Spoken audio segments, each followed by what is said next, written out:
We look at decommissioned rail yards, dead-end tunnels, and empty subway stations at 3 a.m. and assume they are dormant. We view them as harmless concrete voids, waiting quietly for urban explorers or late-night taggers. Urban environments are subject to a principle known as the false vacuum. When civil authority and regular foot traffic vacate a physical space, that space does not simply remain a neutral absence. Neglected infrastructure attacks new occupants, who see the lack of oversight as an opportunity. These spaces transition from public utilities into private, hidden workshops for those operating outside the law. Crossing the boundary into a decommissioned corridor involves a significant shift in risk. You are entering an environment where the traditional safety net of the city has been stripped away, replaced by a structure designed for concealment. Surviving an encounter in these environments requires recognizing the specific human patterns used to control these spaces. There are 3 distinct methodologies used to turn the dark into a functional tool for predation. A graffiti artist seeking a quiet canvas wanders into a nameless, decommissioned freight yard. Endless rows of rusty train cars provide a perfect combination of scale and absolute isolation. Control over this isolation begins with psychological pressure. As the artist finishes tagging a car, a heavy metallic clang rings out from the darkness, a paint can thrown from the shadows to trigger an immediate sense of being watched. When the intruders fail to leave immediately, the deterrent escalates to a lethal level. A live gunshot fires into the night, forcing the artist and his friend into a blind, terrified sprint toward the main road. Returning weeks later in broad daylight, the artist finds the scene altered. Someone had gone to the trouble of covering his fresh graffiti with thick blotches of red paint, methodically erasing any evidence of his intrusion. The reason for such extreme secrecy sits inside an adjacent, wide-open train car. A single chair rests in the center, surrounded by scattered chains, ropes, and a suffocating stench of bleach. The aggression in the rail yard suggests a focused effort to defend a specific location. The presence of the chair and the forensic-level cleaning indicate a space being actively maintained for a dark, private purpose. Maintaining a space for these acts requires absolute privacy. Sudden violence provides a reliable buffer zone, ensuring that these empty corridors can continue to harbor organized, high-stakes activity. A hiker seeking a thrill chooses a remote stretch of track surrounded by dense forest. The rails lead directly into a narrow stone tunnel, a geographical funnel that forces a single, inescapable path forward.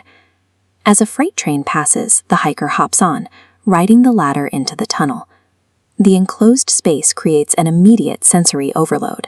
The roar of the engine masks all other noise, and the deep shadows create pockets of total invisibility.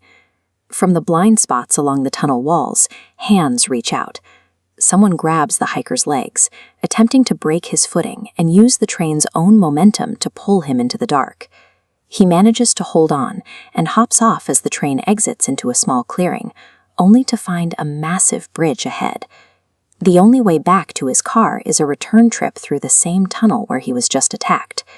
Trapped in a standoff, the hiker picks up a rock and re-enters the darkness. Hearing clicking sounds echoing from the shadows, he uses a simulated gunshot sound effect on his phone to create a bluff, sprinting past the waiting silhouettes while they are momentarily confused.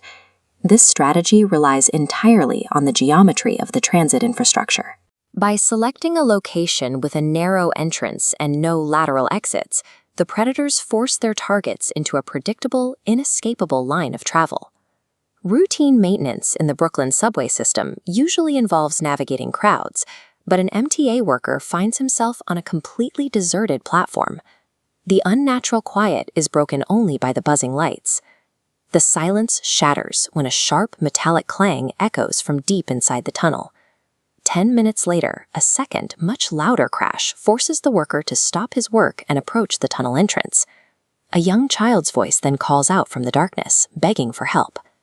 This distress signal is designed to override the worker's internal alarms, using his own mortal compass to lure him off the platform and onto the tracks. The worker calls out, asking the child what's wrong. Instead of an explanation, the child offers a flat command: just keep walking. As the worker's eyes adjust to the pitch black, the structure of the trap becomes visible.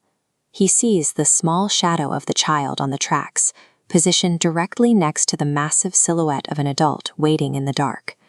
This methodology is effective because it requires no physical force or architectural choke points. It exploits fundamental human decency, turning a person's instinct to help the vulnerable into a tool for their own destruction. The occurrences in these underground networks reveal a specific human malice. These are not random encounters, but calculations made by individuals who understand how to weaponize the terrain. These predators wait for the moment we step outside our normal routines. They exploit our curiosity, our desire for adventure, and our willingness to help others to close the distance. Peering into the darkness of an abandoned space means stepping onto a board where the rules have already been set. In the silence of the tunnels, the predator is simply waiting for you to make the first move.